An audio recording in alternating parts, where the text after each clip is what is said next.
Script writing में layered writing क्या होती है? बहुत सारे राइटर्स ने मुझसे ये क्वेश्चंस पूछा है कि लेयर्ड राइटिंग आखिर होती क्या है। तो यही है आज का टॉपिक। आप पूरा देखिए वीडियो को। अगर आप एक राइटर हैं तो आपको लेयर्ड राइटिंग के बारे में जरूर मालूम होना चाहिए, क्योंकि फिल्म स्क्रिप्ट राइटिंग में लेयर्ड राइटिंग तो आती ही आती है। तो चलिए शुरू करते हैं वीडियो को। हाय एवरीवन, मैं हूं आकाश रजक और आप देख रहे हैं आरएस फिल्म्स प्रोडक्शंस। अगर आप हमारे चैनल पर नए हैं तो इसे सब्सक्राइब जरूर कर लीजिए, क्योंकि सब्सक्राइब करेंगे तो आपको स्क्रिप्ट राइटिंग और फिल्म मेकिंग की वीडियोस रेगुलर देखने को मिलेगी। लेयर्ड राइटिंग का मतलब क्या होता है? सबसे पहले तो आप ये जानिए कि लेयर का मतलब क्या होता है। लेयर का मतलब होता है परत। देखिए, मान लीजिए कि ये कोई चीज है, इस पर एक लेयर ऑलरेडी है, उसके ऊपर एक और लेयर चढ़ी जाए, एक और लेयर चढ़ी जाए, एक और लेयर चढ़ी जाए, तो ये लेयरिंग हो गई। इस प्रोसेस को लेयरिंग बोला जाएगा। इस पर परत चढ़ते जा रही है तो ये लेयर हो गया। तो अब देखिए, स्क्रिप्ट राइटिंग में इसका क्या मतलब होता है लेयर्ड राइटिंग का। देखिए, जब भी आपके पास एक आइडिया रहता है, यानी कॉन्सेप्ट रहता है, आप वो डेवलप नहीं किए हुए हैं, वो आइडिया के फॉर्म में है, तो वो आपकी ओरिजिनल जो आइडिया है ना, उसे डेवलप करना होगा। धीरे धीरे उसे अलग अलग डेवलपमेंटल स्टेजेस से गुजार करके उसे डेवलप करना होगा और फाइनली स्क्रिप्ट या फिर स्क्रीन प्ले में बदलना होगा। तो सबसे पहले, जैसे आपके पास एक कॉन्सेप्ट या फिर आइडिया रहता है, तो डायरेक्टली आप उसका स्क्रिप्ट या फिर स्क्रीन प्ले नहीं लिख देते हैं, क्योंकि वो करना बहुत ही ज्यादा मुश्किल रहता है। तो आपको उस पर लेयर बाय लेयर काम करना है। यानी सबसे पहले, जैसे आपके पास एक आइडिया है या कॉन्सेप्ट है, तो आप उसे सिनॉप्सिस में बदलते हैं, क्योंकि कॉन्सेप्ट आइडिया ये रफली एक दिमाग में रहता है। आप उसे अरेंज करके सिनॉप्सिस बना करके लिखते हैं।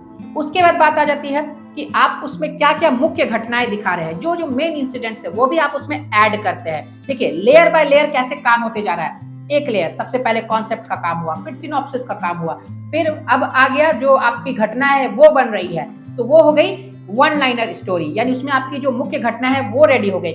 उसके बाद फिर नेक्स्ट लेयर में क्या होता है ना, आपकी जो है वो पूरी स्टोरी डिसाइड होती है। यानी आपकी कहानी कहाँ शुरू हुई, कहाँ वो मिडिल पॉइंट में पहुंची, सेंट्रल कॉन्फ्लिक्ट क्या है, यानी कहानी का मेन मुद्दा क्या है, वो सभी को फॉलो करते हुए उसकी फाइनली एंडिंग की जाती है।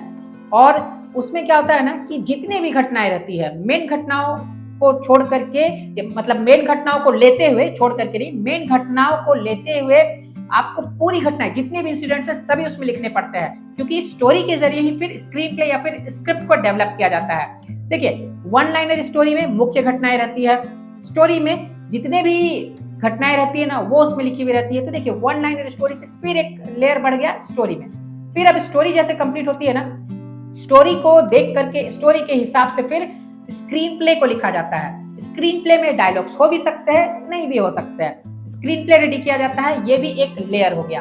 फिर उसके बाद स्क्रीन प्ले के बाद क्या होता है ना, फाइनली स्क्रिप्ट को रेडी किया जाता है, जिसमें डायलॉग्स जरूरी होते हैं। तो इसमें स्क्रीन प्ले प्लस डायलॉग्स को ऐड किया जाता है। तो आपने देखा किस तरीके से लेयर बाय लेयर काम हो रहा है। तो इसी को कहा जाता है लेयर्ड राइटिंग। यानी आप लेयर बाय लेयर काम कर रहे हैं, ये नहीं कि आप सीधा कॉन्सेप्ट में है और छलांग लगा करके आप सीधा पहुंच गए स्क्रिप्ट में।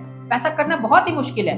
तो आपको क्या करना है, आप लेयर बाय लेयर काम करते हैं, तो यही होता है लेयर्ड राइटिंग। इसमें देखिए, आप एक काम और भी कर सकते हैं। अगर आप ये पूरा प्रोसेस को बीच में अगर आप खा जाना चाहते हैं, यानी आप सोचते हैं कि इतना नहीं करना है, कुछ शॉर्टकट करना है, तो फिर आप कॉन्सेप्ट को लिखते हैं, सिनॉप्सिस को लिखते हैं, और उसके बाद उसका एक आउटलाइन रेडी करते हैं कि घटनाएं जो है वो कहां से कहां तक जाएगी। शॉर्ट आउटलाइन, यानी अगर कोई किसी तरह का पर्टिकुलर कोई घर का सीन है तो वहां पर क्या होगा, शॉर्ट में आपने लिख लिया।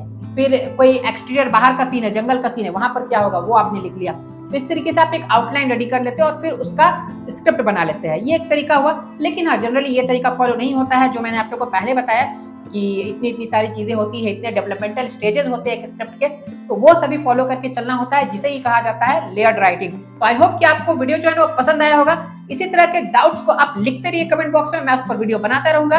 और चैनल पर नए हैं तो चैनल को सब्सक्राइब करके रखिए। फिर मिलेंगे एक नए वीडियो में। Love you and bye bye.